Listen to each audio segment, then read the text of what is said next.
Hello friend, जय माता दी। आप सभी को कार्तिक पूर्णिमा की ढेर सारी शुभकामनाएं व बधाइयाँ। तो कार्तिक पूर्णिमा जैसा कि आज है, तो आज कार्तिक पूर्णिमा का मेरा भी व्रत है। तो अब मैं भी यहाँ पे भगवान विष्णु की, सत्यनारायण भगवान की पूजा कर रही हूँ और कथा पढ़ रही हूँ। तो आइए आप भी मेरे साथ भगवान सत्यनारायण की कथा सुनिए और कथा का आनंद लीजिए। ओम नमो नारायण। ओम नमो नारायण। ओम नमो नारायण। श्रीमन नारायण नारायण नारायण। भजमन नारायण नारायण नारायण। लक्ष्मी नारायण नारायण नारायण। भजमन नारायण नारायण नारायण। अथ श्री सत्यनारायण व्रत कथा प्रथमो अध्याय। श्री व्यास जी ने कहा, एक समय सौनकादि विवेकी मुनिगणों ने पुराणों के ज्ञाता श्री सूत जी से पूछा कि वह व्रत तब कौन सा है जिसको करने से मनवांछित फल मिलता है। हे महामुनि, हम यह सुनना चाहते हैं, कृपया कर सुनाइए। श्री सूत जी बोले, ऐसा ही प्रश्न नारद ने किया था, जो कोई भगवान कमलापति ने कहा था, आप सब उसे सुनिए। परोपकार की भावना लेकर योगी नारद अनेक लोकों की यात्रा करते करते मृत्युलोक में आ गए। तो वहां उन्होंने देखा कि लोग तरह तरह के कष्टों को भोग रहे हैं। पिछले कर्मों के प्रभाव से अनेक योनियों में उत्पन्न हो रहे हैं। दुखी जनों को देखकर नारद सोचने लगे कि इन प्राणियों का दुख किस प्रकार से दूर किया जाए। मन में यही भावना रखकर नारद जी विष्णु लोक पहुंचे। वहां नारद जी ने शुक्ल वर्ण वाले 4 भुजाधारी सत्यनारायण के दर्शन किए, जिन्होंने शंख चक्र गदा पद्म अपनी भुजाओं में ले रखा था और उनके गले में वनमाला पड़ी हुई थी। नारद जी ने स्तुति की और कहा कि मन वाणी से परे अनंत शक्तिधारी आपको प्रणाम है। आदि मध्य अंत से मुक्त सर्वात्मा के आदि कारण श्री हरि आपको प्रणाम है। नारद जी की स्तुति सुन विष्णु भगवान ने पूछा, हे नारद, तुम्हारे मन में क्या है, वह सब मुझे बताइए। भगवान की यह वाणी सुनकर नारद जी ने कहा, मृत्यु लोक के सभी प्राणी पूर्व पापों के कारण विभिन्न योनियों में उत्पन्न होकर अनेक कष्टों को भोग रहे हैं। यदि आप मुझ पर कृपालु हो तो इन प्राणियों के कष्ट को दूर करने का कोई छोटा सा उपाय बताइए, मैं यह सुनना चाहता हूँ। श्री भगवान बोले, हे नारद, तुम साधु हो, तुमने जन जन के कल्याण के लिए बहुत ही अच्छा प्रश्न किया है। जिस व्रत के करने से व्यक्ति मोह से छूट जाता है, वह मैं तुम्हें बतलाता हूँ। वह व्रत स्वर्ग और मृत्यु लोक दोनों में दुर्लभ है। तुम्हारे स्नेहवश मैं इस व्रत का विवरण देता हूँ। सत्यनारायण का व्रत विधि पूर्वक करने से तत्काल सुख मिलता है और अंततः मोक्ष का अधिकारी मिलता है। श्री भगवान के वचन सुनकर नारद जी ने कहा कि प्रभु, इस व्रत का फल क्या है, इसे कब और कैसे किया जाए और किस किसने इसे किया है। भगवान ने कहा, दुख शोक दूर करने वाला, धन बढ़ाने वाला, सौभाग्य और संतान का सर्व विजय दिलाने वाला श्री सत्यनारायण व्रत मनुष्य किसी भी दिन श्रद्धा भक्ति के साथ कर सकता है। सायकाल धर्मरत हो ब्राह्मण के सहयोग से बंधु बांधवों सहित श्री सत्यनारायण का पूजन करें। भक्ति पूर्वक खाने योग्य उत्तम प्रसाद लें। फल, केले के फल, घी, दूध, गेहूं के आटे से बना हुआ प्रसाद बनाएं। यदि गेहूं का आटा ना हो तो चावल का आटा और शक्कर के स्थान पर गुड़ मिलाकर इन सबको मिलाकर सवाइया बनाएं और नैवेद्य अर्पित करें। इसके बाद कथा सुने, प्रसाद ले, ब्राह्मणों को दक्षिणा दे। इसके पश्चात बंधु बांधवों सहित ब्राह्मणों को भोजन कराएं। प्रसाद पा लेने के बाद कीर्तन आदि करें। फिर भगवान सत्यनारायण का स्मरण करते हुए स्वजन अपने अपने घर को जाएं। ऐसा व्रत पूजन करने वाले की मनोकामना अवश्य पूर्ण होती है। कलयुग में यह विशेष रूप से छोटा सा उपाय पृथ्वी पर सुलभ है।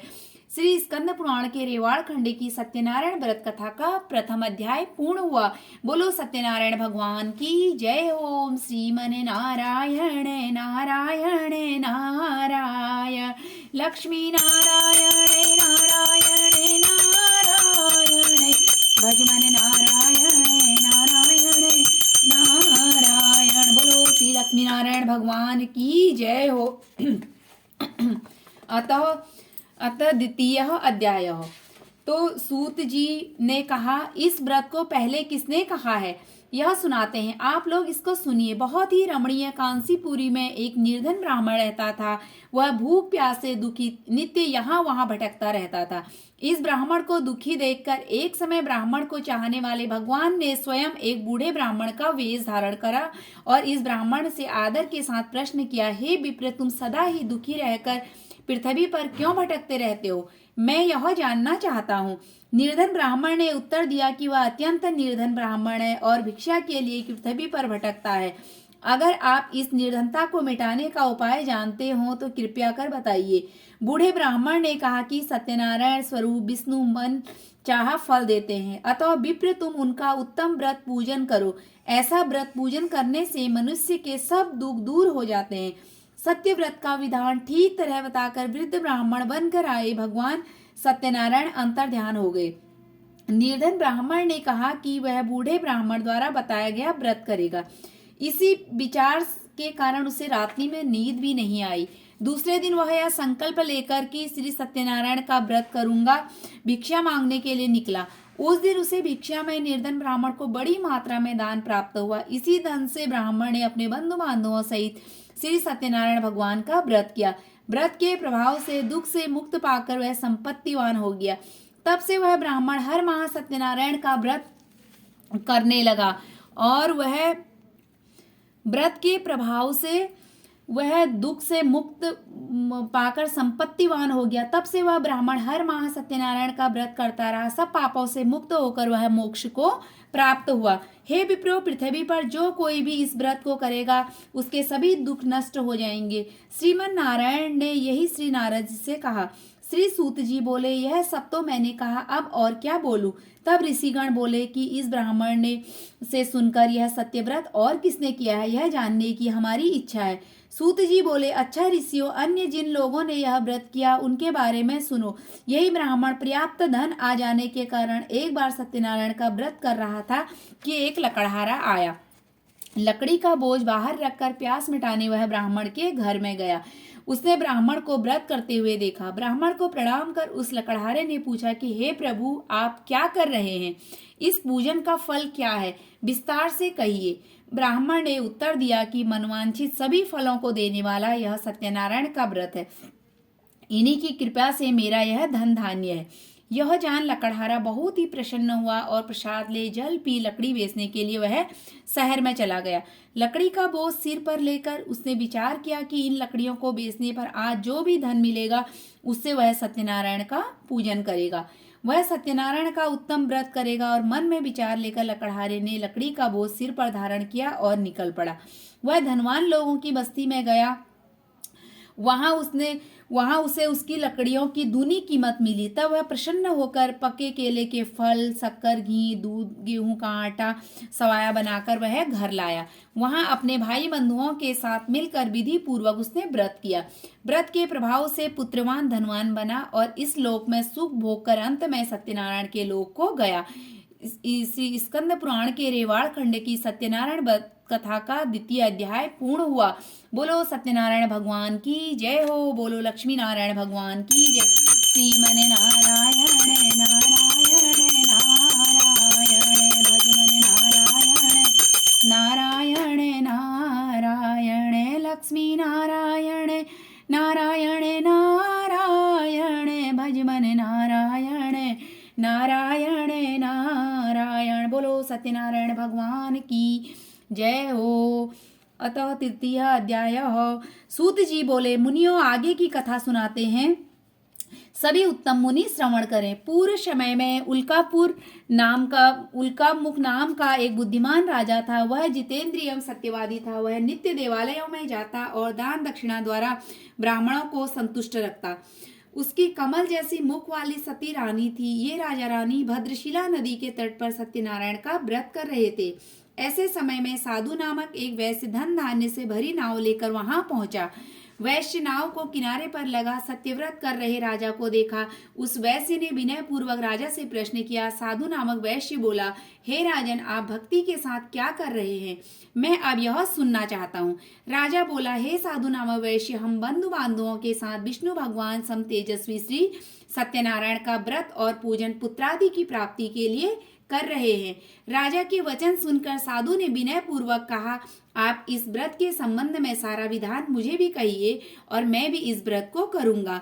मेरी कोई संतान नहीं है, क्या इस व्रत के प्रभाव से मेरे घर में संतान होगी? इसके बाद वह खुशी खुशी अपने घर आया। घर आकर उसने अपनी पत्नी से सब कुछ कहा। साधु बोला, यदि हमारे घर संतान होगी तो हम भी सत्यनारायण का व्रत करेंगे। पतिव्रता स्त्री लीलावती सती पति सहित आनंदित हुई।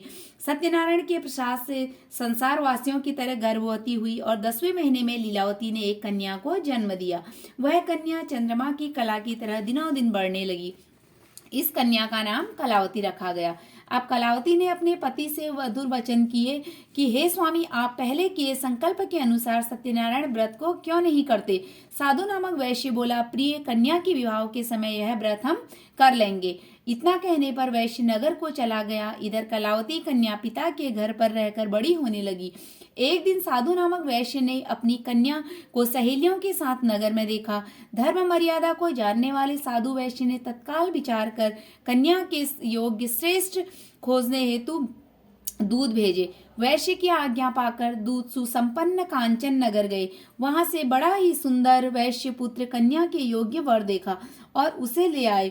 वैश्य पुत्रों को देखकर साधु वैश्य अपने परिचित बंधु बांधवों सहित संतुष्ट हुआ। अपनी कन्या का विधि पूर्वक विवाह उसी के साथ कर दिया। लेकिन दुर्भाग्यवश उस समय साधु नामक वैश्य सत्यनारायण व्रत को भूल गया। परिणाम स्वरूप श्री सत्यनारायण भगवान रुष्ट हो गए। कुछ समय बीता। अपने काम में होशियार धनिक वैश्य अपने जमाता को साथ लेकर शीघ्र व्यापार के लिए चल पड़ा। वह समुद्र के पास सुसंपन्न सुंदर रत्नसागर नगर में गया। वहां जाकर धनवान वैश्य अपने जमाता के साथ व्यापार करने लगा। इस सुंदर नगर का राजा चंद्रकेतु था। उस समय सत्यनारायण प्रभु ने प्रतिज्ञा से भ्रष्ट होने वाले वैश्य को कठिन श्राप दिया कि वैश्य, तुम्हारा कष्ट, तुम बहुत ही कष्ट को प्राप्त होगे। एक दिन राजा की संपत्ति चुराकर चोर वहां आया और वैश्य और उसका दामाद जहां पर ठहरे हुए थे। राजा ने दूतों को अपना पीछा करते हुए देखा तो चोर डरकर धन को वहीं छोड़ के वहां से वह अदृश्य हो गए। पीछे दौड़ते राजा के दूतों ने राजा की संपत्ति को वहां देखा और दोनों वैश्यों को उन्होंने बंदी बना लिया और राजा के पास वह ले आए। हर्षित होकर दूत बोले कि हम 2 चोर लाए हैं, आप उनके लिए आज्ञा दें। राजा की आज्ञा से शीघ्र ही उन्हें बंदी बनाकर बिना विचार किए जेल में डाल दिया। श्री सत्यनारायण की माया से वैष्णव की बात किसी ने नहीं सुनी। राजा चंद्रकेतु ने वैश्यों का सारा धन छीन लिया। सांपवत वैश्य की पत्नी बहुत ही दुखी हो गई। संपत्ति भी चोर ले गई। वैश्य की इस स्त्री शरीर से बहुत ही कमजोर, मन में चिंता लिए भूख प्यास अन्न पाने के लिए घर घर भटकने लगी। इसी प्रकार कलावती कन्या भी इसी तरह। एक दिन भूखी प्यासी बेटी कलावती एक ब्राह्मण के घर गई जहां उसने सत्यनारायण का व्रत पूजन होते हुए देखा। उसने वहां बैठकर कथा सुनी, प्रसाद लेकर रात्रि को अपने घर लौटी। घर जाने पर कलावती ने उसकी माता से प्रेम पूर्वक कहा कि बेटी, रात में कहाँ थी, तेरे मन में क्या है? कलावती ने तत्काल माँ से कहा, माँ, मैं ब्राह्मण के घर पर मनोकामना पूर्ण करने वाला व्रत होते हुए मैंने देखा और मैं वहीं थी। तो कन्या की वचन सुनकर वैश्य की पत्नी तत्काल सत्यनारायण का व्रत करने को तैयार हो गई। साध्वी लीलावती ने अपने बंधु बांधवों के साथ व्रत किया और मांगा कि मेरे पति और दामाद घर लौट आए। लीलावती ने प्रार्थना की कि सत्यनारायण प्रभु उसके पति और दामाद के अपराध को क्षमा कर दें। इस व्रत के प्रभाव स्वरूप सत्यनारायण भगवान प्रसन्न हुए। राजा चंद्रकेतु को स्वप्न दिया कि सवेरे ही वैश्यों को मुक्त कर दे, छीना हुआ उसका धन लौटा दे। यदि ऐसा नहीं किया तो वे धन और पुत्रों सहित राजा के राज्य का नाश कर देंगे। इतना बताने के बाद श्री भगवान की स्वप्नवाणी मौन हो गई। राजा फिर प्रातःकाल अपने स्वजनों एवं सभासदों को स्वप्न के संबंध में राजा ने बताया और आदेश दिया कि बंदी वैश्यों को तत्काल छोड़ दिया जाए। राजा की आज्ञा पाकर राजा के सिपाही विनम्र भाव से दोनों वैश्य पुत्रों को बंधन के बिना राजा के समीप लाए और दोनों ने चंद्रकेतु को नमस्कार किया। पिछली दशा के डर के व्याकुल से वैश्य पुत्र कुछ भी नहीं बोले। राजा दोनों वैश्यों को देखकर आदर से बोला, भाग्य ने आपको यह कष्ट दिया है और अब डरने की कोई बात नहीं है। इसके बाद वैश्यों की बेड़ियां कटवाई, उनकी हजामत बनाई, बहुत ही अच्छे वस्त्र गहने उन्हें पहनाए, पुरस्कृत भी किया और उनको प्रसन्न किया। अपने शब्दों से भी उनका संतोष किया। जो धन वैश्यों ने छीना था और उसको वह दुगना करके उनको उसने लौटा दिया और राजा ने कहा, हे साधु वैश्य, तुम अब अपने घर जाओ। दोनों वैश्यों ने राजा को प्रणाम किया और कहा कि आपकी कृपा से हम अपने घर लौट जाएंगे। इस प्रकार दोनों वैश्य अपने घर के लिए निकल पड़े। श्री स्कंद पुराण के रेवाड़ खंड की सत्यनारायण कथा का 3य अध्याय पूर्ण हुआ। बोलो सत्यनारायण भगवान की जय हो। बोलो लक्ष्मी नारायण भगवान की जय हो। श्रीमन नारायण नारायण नारायण भजमन नारायण नारायण नारायण बद्री नारायण नारायण नारायण। बोलो लक्ष्मी नारायण भगवान की जय हो। बोलो सत्यनारायण भगवान की जय हो। अतः 4th अध्याय। सूत जी बोले, साधु नामक वैश्य मंगल स्मरण कर ब्राह्मणों को दान दक्षिणा दे अपने घर की ओर चला। अभी कुछ दूर ही साधु चला कि भगवान सत्यनारायण ने साधु वैश्य की मनोवृत्ति जानने के उद्देश्य से दंडी का वेश धर वैश्य से प्रश्न किया कि नाव में क्या है। संपत्ति में मस्त साधु ने हंसकर कहा कि हे दंडी स्वामी, तुम्हें क्या रुपये पैसे चाहिए? मेरी नाव में तो केवल लता पत्र ही हैं। ऐसे निष्ठुर वचन सुनकर सत्यनारायण भगवान बोले कि तुम्हारा कथन सत्य हो। इतना कहकर दंडी वैश्य के पास से कुछ ही दूर गए और समुद्र के किनारे बैठ गए। दंडी स्वामी के चले जाने पर साधु वैश्य ने देखा कि नाव हल्की और उड़ती हुई चल रही है। वह बहुत ही चकित हुआ। उसने नाव में लता पत्र ही देखे तो वह मूर्छित होकर गिर पड़ा और होश आने पर वह चिंता करने लगा। तब उसने दामाद से कहा कि ऐसे शोक क्यों करते हो? यह दंडी स्वामी का श्राप है। वह दंडी सर्वसम्मत है, इसमें संशय नहीं है। उसकी शरण में जाने से मनवांछित फल मिलेगा। दामाद का कहना मानकर वैश्य दंडी स्वामी के पास चले गए। दंडी स्वामी को प्रणाम कर सादर बोले, जो कुछ मैंने आपसे कहा था उसे क्षमा कर दें। बार बार नमन कर महाशोक से व्याकुल हो गया। वैश्य को रोते देखकर दंडी स्वामी ने कहा, रो मत, सुनो, तुम मेरी पूजा को भूलते हो। हे कुबुद्धि वाले, मेरी आज्ञा ने तुम्हें बार बार दुख दिया है। वैश्य स्तुति करने लगा। साधु बोला, प्रभु, आपकी माया से ब्रह्मादि भी मोहित हुए हैं। वे भी आपके अद्भुत रूप गुणों को नहीं जानते। हे प्रभु, मुझ पर प्रसन्न हो और मैं माया से भ्रमित मूढ़ आपको कैसे पहचान सकता हूँ। कृपया प्रसन्न हो और मैं अपनी सामर्थ्य से आपका पूजन करूंगा। धन पहले जैसा था वैसा कर दें। शरण में हूँ, रक्षा की जाए। भक्ति युक्त वाक्यों को सुनकर जनार्दन संतुष्ट हो गए। वैश्य को उसका मनचाहा वर देकर भगवान अंतर ध्यान हुए। तब वैश्य नाव पर आया और उसे धन से भरा देखा। सत्यनारायण की कृपा से मेरी मनोकामना पूर्ण हुई। यह कहकर साधु वैश्य ने अपने सभी साथियों के साथ श्री सत्यनारायण की विधि पूर्वक पूजा की। भगवान सत्यदेव की कृपा प्राप्त कर साधु बहुत ही प्रसन्न हुए और नाव चलने योग्य बना और अपने शहर की ओर वह चल पड़े। अपने गृह नगर के निकट अपने दामाद से बोला, देखो, यह मेरी रत्नपुरी है। धन के रक्षक दूत को नगर भेजा। दूत नगर में साधु वैश्य की स्त्री से हाथ जोड़कर उचित वाक्य में बोला, वैश्य दामाद के साथ बहुत सा धन ले संगी साथी के साथ नगर के निकट आ गए हैं। दूत के वचन सुनकर सती स्त्री बहुत ही प्रसन्नित हुई। भगवान सत्यनारायण की पूजा पूर्ण कर अपनी बेटी से बोली, मैं साधु के दर्शन के लिए चलती हूँ, तुम जल्दी आओ। और अपनी माँ के वचन सुनकर पुत्री ने भी व्रत को समाप्त माना और प्रसाद लेना छोड़ अपने पति के दर्शनार्थ के लिए वह चल पड़ी। सत्यनारायण इससे रुष्ट हो गए। उसके पति तथा धन से लदी हुई नाव को जल में डुबो दिया। कलावती ने वहां अपने पति को नहीं देखा तो उसे बहुत ही दुख हुआ और वह रोती हुई भूमि पर गिर पड़ी।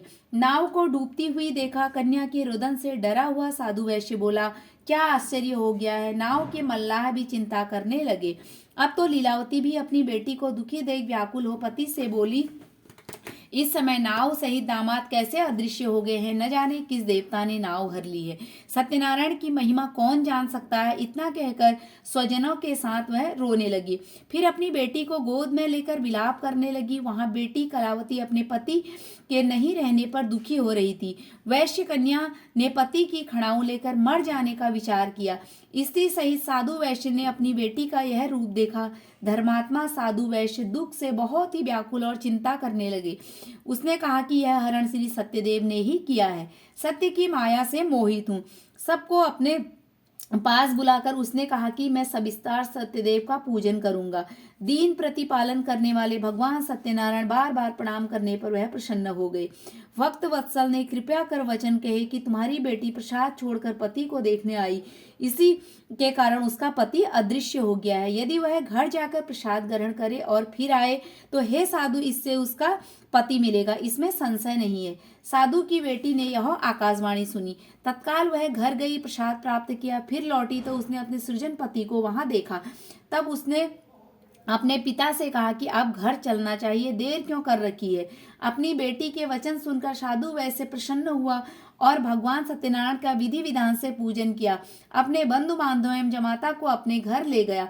पूर्णिमा और संक्रांति को सत्यनारायण का पूजन करता रहा और अपने जीवन काल में सुख भोगता रहा और अंत में श्री सत्यनारायण के वैकुंठ लोक को गया, जो अवैष्णव को प्राय नहीं है, जहाँ मायाकृत तीनों गुणों का प्रभाव नहीं है, सत रज तम।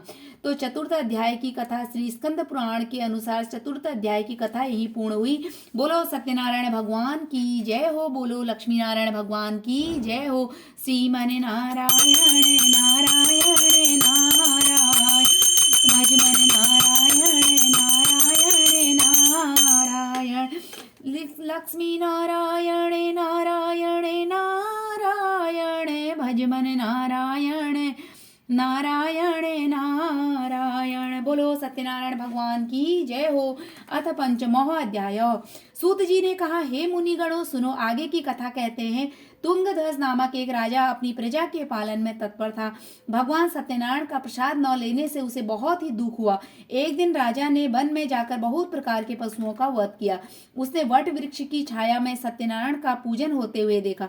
बहुत संतोष पूर्वक व भक्ति के साथ बंधु बांधवों के लिए गोप ग्वाल सत्यनारायण का वह पूजन कर रहे थे। राजा गर्व के वश में न तो पूजा स्थल पर गया और न ही उसने सत्यनारायण को नमन किया। फिर भी गोप ग्वाले प्रसाद लेकर राजा के पास आए तो राजा के समीप पूजा स्थान पर फिर वह लौट गए और राजा ने प्रसाद वहीं छोड़ दिया और उसे बहुत ही दुख हुआ। उसके 100 पुत्र, धन धान्य सभी नष्ट हो गए। तब उसको निश्चित रूप से बोध हुआ कि सत्यनारायण ने ही उसका सर्वस्व नष्ट कर दिया है, अतः जहाँ सत्यदेव का पूजन हो रहा हो राजा वहीं जाए। यही विचार कर राजा ग्वाल बालों के पास गया और राजा ने ग्वाल बालों के साथ विधि विधान से भक्ति पूर्वक सत्यनारायण का पूजन किया। सत्यनारायण की कृपा से पुनः धन पुत्र वाला बन गया। इस जीवन में सुख भोगकर अंत में सत्यनारायण के लोक को गया। इस दुर्लभ सत्यनारायण व्रत को जो धारण करेगा और फलदायी कथा को भक्ति पूर्वक सुनता है, उसे श्री सत्यनारायण की कृपा से धन धान्य आदि प्राप्त होते हैं। दरिद्र व्यक्ति धन पाता है, बंदी व्यक्ति का बंधन कट जाता है, भयग्रस्त का भय मिट जाता है। यह निसंदेह सत्य है। व्यक्ति मनवांछित फल भोगकर अंत में सत्यलोक को पाता है। हे विप्रो, मैंने यह सत्यनारायण व्रत की कथा कही, इसके कारण मनुष्य सभी प्रकार के दुखों से छूट जाता है। कलयुग में सत्यनारायण की पूजा विशेष रूप से फलदायी है। सत्यनारायण को कोई काल, कोई ईश्वर तो कोई सत्यदेव कहेंगे, कोई सत्यदेव तो कोई सत्यनारायण कहेंगे। अनेक रूप धर ये मनचाहा फल देने वाला है। कलयुग में सत्यव्रत रूपी सनातन सत्यनारायण ही होंगे। सभी को मनवांछित फल देने के लिए भगवान विष्णु ने यह सत्यनारायण का रूप धारण कर लिया। हे मुनिगण, जो इस कथा का नित्य पाठ करेंगे, सुनेंगे, श्री सत्यनारायण की कृपा से उसे समस्त पाप नष्ट हो जाएंगे। सूत जी बोले, हे मुनीश्वरों, जिन्होंने सत्यनारायण का व्रत पहले किया था उनके बाद के जन्म की कथा सुनाते हैं। महान बुद्धिमान सतानंद ब्राह्मण सुदामा हुआ और कृष्ण की आराधना कर वह मोक्ष को प्राप्त हुआ। लकड़ी बेचने वाला लकड़हारा भील गुहराज बना। श्री रामचंद्र जी की सेवा कर वह मोक्ष पद का अधिकारी बना। राजा उल्कामुख महाराजा दशरथ हुए और श्री रंगनाथ की पूजा करके वैकुंठ वासी बने। धार्मिक साधु नामक वैश्य सत्य व्रतधारी मोरध्वज राजा बना। आधा शरीर आरे से चीर कर दान देने से वह मोक्ष को प्राप्त हुआ। राजा तुंगध्वज स्वयंभू मनु हुए। सभी को वैष्णव पद पर लगा भागवत बना श्री वैकुंठ लोक को गए। श्री स्कंद पुराण के रेवाड़ खंड की सत्यनारायण कथा का पंचम अध्याय पूर्ण हुआ। बोलो सत्यनारायण भगवान की जय हो। बोलो लक्ष्मी नारायण भगवान की जय हो। श्रीमन नारायण नारायण नारायण, भजमन नारायण नारायण नारायण, लक्ष्मी नारायण नारायण नारायण, भजमन नारायण नारायण नारायण। बोलो श्री लक्ष्मी नारायण भगवान की जय हो। ओम जय लक्ष्मी रमणा मैया, जय लक्ष्मी रमणा सत्यनारायण स्वामी जनपातक हरणा ओम जय लक्ष्मी रमणा रत्न जड़ित सिंहासन अद्भुत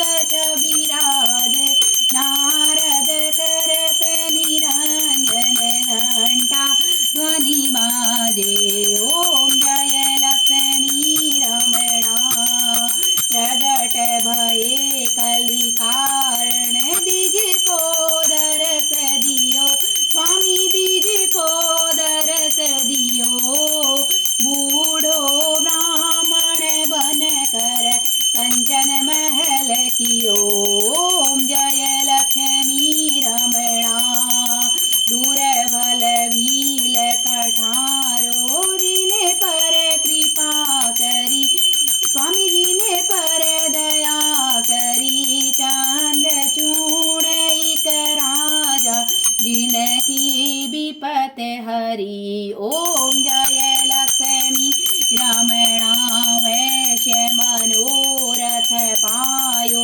सदा तज दीनी सो फल भोग्यो प्रभु जी सो फल भोग्यो हरि जी धीर आस्तुति कीनी ओम जय लक्ष्मी रमणा भाव भक्ति के कारण छिन छिन रूप धर्यो श्रद्धा धारण कीनी तीन को काज सरियो ओम जय लक्ष्मी रमणा ग्वाल बाल संग राजा बन में भक्ति करी मन वांछित फल दीना दीन दयालु हरि ओम जय लक्ष्मी रमणा चढ़त प्रसाद सवाया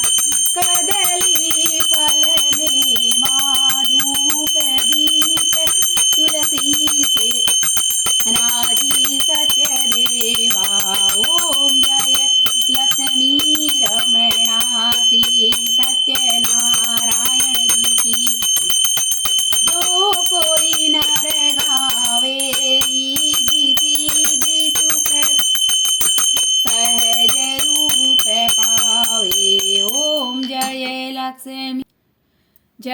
लक्ष्मी रमणा बोलो लक्ष्मी नारायण भगवान की जय हो बोलो सत्यनारायण भगवान की जय ओम कर्पूरे गौरम करुणावतारम संसार सारम भुजगेन्द्रहारम सदा वसंतम हृदयारविंदे भवं भवानी सहितं नमामि त्वमेव माता च पिता त्वमेव बन्धु च सखा त्वमेव विद्या द्रविणं त्वमेव सर्वं मम देवदेव मनोजवं मारुतुल्यवेगं जितेन्द्रियं बुद्धिमतां वरिष्ठं वातात्मजं वानरयुद्धमुख्यं श्रीरामदूतं शरणं प्रपद्ये हरे राम राम राम हरे हरे हरे कृष्ण कृष्ण कृष्ण हरे हरे कृष्णाय वासुदेवाय हरि परमात्मने प्रणतः क्लेशनाशाय गोविन्दाय नमो नमः ओम आवाहनं न जानामि विसर्जनं पूजा चैव न जानामि सम्यतां परमेश्वरी मंत्रहीनं क्रियाहीनं भक्तिहीनं सुरेश्वरी यत्पूजितं मया देवी परिपूर्णं तदस्तु मे